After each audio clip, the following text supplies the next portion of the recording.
ভারত কি super power আমেরিকার সঙ্গে একটা বড় খেলা খেলে ফেলেছে? শেষ পর্যন্ত কেন ভারতের বিরুদ্ধে ট্রাম্পের ট্যারিফ বাতিল হয়ে গেল? যখন বিশ্বের 25-এরও বেশি দেশ কাঁপছে তখন ভারত শান্ত কেন? আর কেনই বা ট্রাম্প ভারতকে 15%-এর বেশি ট্যারিফ দিতে পারবে না? মোদী সরকারের সেই কোন গোপন কৌশল যা ভাবতে বাধ্য করেছে আমেরিকাকেও, এবং চীনও যা করতে পারছে না। যখন ব্রাজিলে 50% এবং ইউরোপে 30% ট্যারিফ বসানো হলো, তখন ভারতকে 15%-এরও কম ছাড় কিভাবে দেওয়া হচ্ছে? ভারত এবং আমেরিকার মধ্যে কি এমন গোপন সমঝোতা হতে চলেছে যা উড়িয়ে দেবে চীন পাকিস্তানের হুঁশ? বর্তমানে গোটা বিশ্বের নজর একজন ব্যক্তির দিকে, ডোনাল্ড ট্রাম্প, এবং তার কারণ ট্যারিফ বোমা। এটা এমন একটা হাতিয়ার যা বিশ্বের সবচেয়ে শক্তিশালী দেশগুলোর ইকোনমিকেও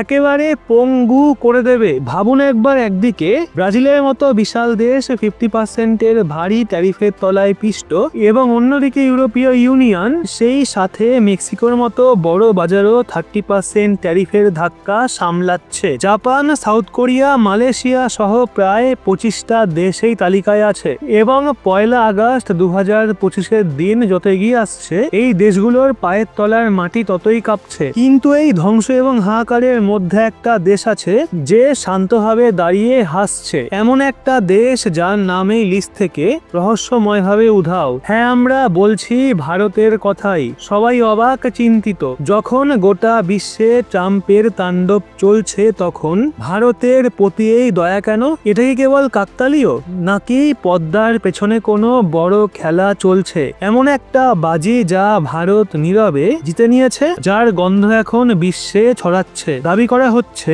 যদি ভারতকে ট্যারিফ দিতে হয়ও তা 15%-এর কম হবে। এটাই একটা বিশাল কৌশলগত জয়। এখন প্রশ্ন হচ্ছে, এটা কিভাবে সম্ভব, কেন হবে এবং কিভাবে ভারত এটা করে দেখালো? আমরা এখন আপনাকে বলবো এই বিস্ফোরক খবরের সম্পূর্ণ কাহিনী, এবং ধীরে ধীরে সব রহস্য আমরা খুলবো, যা শুনে আপনারও বুক গর্বে ফুলে উঠবে। সেই জন্য ভিডিওর শেষ অবধি থাকুন এবং আপনার মতামত সবশেষে অবশ্যই কমেন্টে লিখুন। বন্ধুরা, কাহিনীর শুরু একটা ঘোষণায়, এমনই একটা ঘোষণা যা গ্লোবাল বাণিজ্যের জগতে এনে দিল ভূমিকম্প।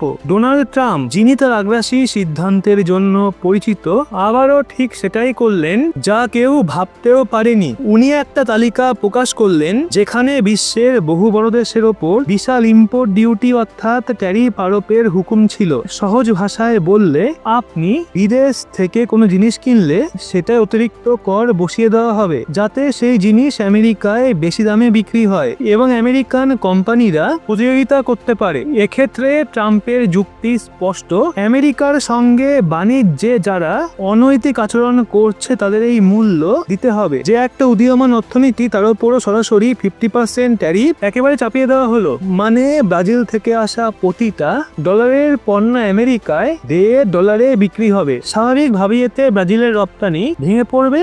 সেই সাথে ট্রাম্পের রাগ ইউরোপীয় ইউনিয়নের ওপরও ঝরল। 27টা দেশের এই শক্তিশালী গোষ্ঠী, যাদের আমেরিকার ঘনিষ্ঠ মিত্র বলে মনে করা হয়, তাদেরকেও 30% ট্যারিফের ধাক্কা দেওয়া হলো। ইউরোপীয় কমিশনের president Ursula von der Leyen তীব্র অসন্তোষ প্রকাশ করলেন। বললেন, এতে আটলান্টিকের দুই পাশেই বাণিজ্য ক্ষতিগ্রস্ত হবে। মেক্সিকো আমেরিকার প্রতিবেশী, যার সাথে শত শত কোটি ডলারের বাণিজ্য, তাকেও 30% ট্যারিফের কোপে ফেলা হলো। এছাড়া আলজেরিয়া, ইরাক, লিবিয়া সহ বহু দেশের ওপরও 30% ট্যারিফ বসানো হলো। South Korea, Japan, Malaysia, Philippines এবং কাজাকিস্তানের মতো এশিয়ার বড় খেলোয়াড়দেরও রেহাই নেই। একেবারে 25% ট্যারিফ ঘোষণা করা হলো, যার ফলে পুরো বিশ্বে একটা ট্রেড ওয়ার, বাণিজ্য যুদ্ধের আশঙ্কা ছড়িয়ে পড়ল। প্রতিটা দেশ তাদের কৌশল ঠিক করতে ব্যস্ত।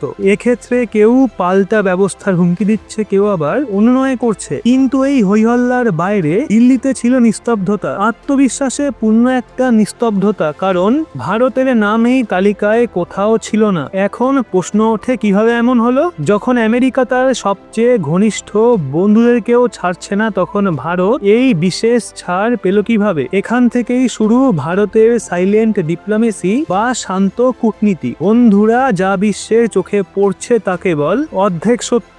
আসল গল্প লেখা হচ্ছিল পদ্মার পেছনে, যেখানে যেখানে ভারতের কৌশলবিদরা মাসের পর মাস এমন একটা খেলার ছক বানাচ্ছিল যা ভেদ করা সহজ নয়। এর প্রথম এবং বড় কারণ মোদী সরকারের স্বার্থ রক্ষার পাথরের মতো দৃঢ়তা। আমেরিকা চেয়েছিল ভারত তাদের কৃষি এবং দুগ্ধ খাতের দরজা একেবারে খুলে দিক। এই দাবি অনেক দেশ মেনে নিত, কিন্তু ভারত মাথা নত করেনি। সরকার জানতো এর মানে হবে দেশের 10 কোটি কৃষক এবং দুগ্ধ চাষির স্বার্থে আঘাত। ভারত সঠিক সংযত ভাষায় আমেরিকাকে পরিষ্কার জানিয়ে দিল সব বিষয়ে আলোচনা সম্ভব, কিন্তু কৃষকের পেটে লাথি মারা কোনো চুক্তি হবে না। এ ছিল ভারতের সেই রেড লাইন যা কেউ অতিক্রম করতে পারবে না। আমেরিকা চাপ সৃষ্টি করতেই থাকলো, কিন্তু ভারত 1 ইঞ্চিও সরল না। এ হলো নতুন ভারতের সেই জেদ যা দেশের মানুষের স্বার্থে যে কোনো সুপার পাওয়ারের সঙ্গে লড়তে পারে। দ্বিতীয় মাস্টার স্ট্রোক ছিল চাপকে সুযোগে পরিণত করার শিল্প। ভারত আমেরিকাকে রিভার্স প্রেসার অর্থাৎ বিপরীত চাপের কৌশলে ফেললো। ভারত বলল, ঠিক আছে, বলছো ট্যারিফের কথা, ঠিক আছে, আমরা প্রযুক্তির কথা বলি। ভারত বাণিজ্য চুক্তিকে প্রতিরক্ষা চুক্তি, টেকনোলজি ট্রান্সফার এবং কৌশলগত পার্টনারশিপের সঙ্গে জুড়ে দিল। ভারতের বক্তব্য স্পষ্ট, যদি এক হাতে আমাদের চেপে ধরতে চাও তবে অন্য হাতে সেই সুযোগও পাবে না যা তোমার খুবই দরকার। আমেরিকার প্রয়োজন ভারতকে ইন্দো প্যাসিফিকে চীনের মোকাবিলায়। বড় বড় মার্কিন প্রতিরক্ষা কোম্পানি ভারতের বিশাল বাজারের দিকে তাকিয়ে আছে। জি এয়ারোস্পেস ভারতে ফাইটার জেটের ইঞ্জিন বানাতে চায়। মাইক্রন সেমিকন্ডাক্টর প্ল্যান্ট করছে। ভারত এসবকেই ঢাল বানিয়ে পরিষ্কার বার্তা দিল, এই ট্যারিফ বসালে সব ভুলে যাবে। এ ছিল এমন একটা কৌশল যা ট্রাম্প সরকারকে নতুন করে ভাবতে বাধ্য করল। ভারতের এই সাফল্যের তৃতীয় এবং সবচেয়ে বড় দিক নীরবে দেওয়া একটা বিরাট ধাক্কা। করোনা এবং চীনের আগ্রাসী নীতি দেখে বর্তমানে সবাই বিকল্প খুঁজছে চীনের। ভারত সেই সুযোগ দুহাতে লুফে নিয়েছে। যখন ট্রাম্প জাপান, মালয়েশিয়া এবং ফিলিপিন্সের ওপর 25% ট্যারিফ বসাচ্ছে, সেই সময়ে ভারত একটা সোনার রাস্তা পাচ্ছে। এখন প্রশ্ন হলো, আমেরিকার কোম্পানিগুলো উৎপাদনের জন্য কোথায় যাবে? স্বাভাবিকভাবে এমন দেশে যেখানে ট্যারিফের বোঝা নেই, দক্ষ শ্রমিক আছে এবং সেই সাথে আছে বিশাল বাজার। এই সবই আছে ভারতের। ভারতকে কম ট্যারিফ দিয়ে আমেরিকা পরিষ্কার সংকেত দিচ্ছে যে চীন ছাড়ো, ভারতে চলো। ইতিমধ্যেই অ্যাপেল ভারতে আইফোন উৎপাদন বাড়াচ্ছে, সেই সাথে টেসলা ভারতের মার্কেটে চোখ রেখেছে। এটা মেক ইন ইন্ডিয়ার জন্য একটা রকেট বুস্টার। এর ফলে কোটির বেশি চাকরি হবে এবং চীনের সে আধিপত্য ভেঙে যাবে যার জোরে সে সবার চোখে চোখ রেখে কথা বলতো। এক তীরে দুই শিকার, নিজের লাভ এবং শত্রুর ক্ষতি, এটাই আসলে কূটনীতি। এই কৌশলের প্রভাব সরাসরি পড়বে ভারতের ইকোনমিতে। যখন এটা নিশ্চিত হবে যে ভারতকে ট্যারিফ দেওয়া হচ্ছে না বা কম ট্যারিফ দিতে হচ্ছে, ঠিক তখনই বিনিয়োগকারীদের আস্থা বহুগুণ বাড়বে, অর্থাৎ শেয়ার বাজার চড়বে, সেন্সেক্স নিফটি নতুন হাই লাগাবে, সেই সাথে টাকার মান ডলারের তুলনায় বাড়বে। যখন বিশ্বে মন্দার ভয় থাকবে তখন ভারত এক নিরাপদ গন্তব্য হবে। বিদেশি বিনিয়োগকারীর ঢল নামবে, যেটার দিকে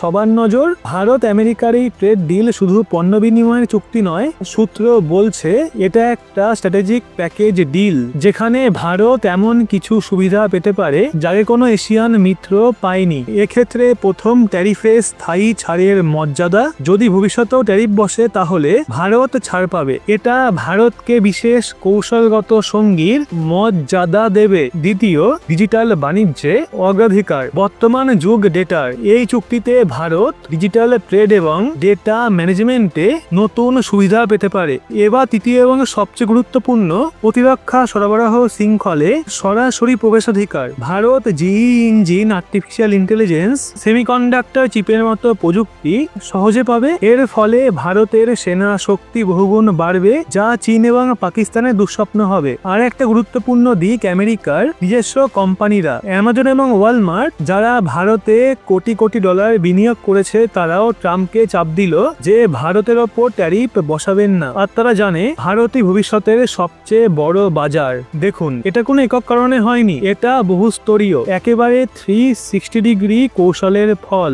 একদিকে কৃষকের স্বার্থে দৃঢ় থাকা এবং অন্যদিকে প্রযুক্তি প্রতিরক্ষাকে হাতিয়ার করা, সেই সাথে তৃতীয় দিকে চীনের বিপক্ষে সুযোগকে কাজে লাগানো, চতুর্থ দিকে মার্কিন কোম্পানির লবির সুবিধা তোলা। ভারত সমস্ত ফ্রন্টে একসাথে কাজ করেছে। এই ভিডিও নিয়ে আপনার কি মতামত? এটাই কি মোদী সরকারের বড় কূটনৈতিক জয় বলে মনে হয়? ভারতের এই কৌশল নিয়ে আপনার কি ভাবনা অবশ্যই কমেন্টে লিখুন। দেখুন, আপনার প্রতিটা কমেন্ট আমাদের মোটিভেট করে। সেই সাথে ভিডিওটা ভালো লেগে থাকলে লাইক করে শেয়ার করবেন আপনার বন্ধু বান্ধবদের। লেটেস্ট ইনফরমেটিভ ভিডিও পেতে সাবস্ক্রাইব করে চোখ রাখবেন রহস্য বাংলার পর্দায়।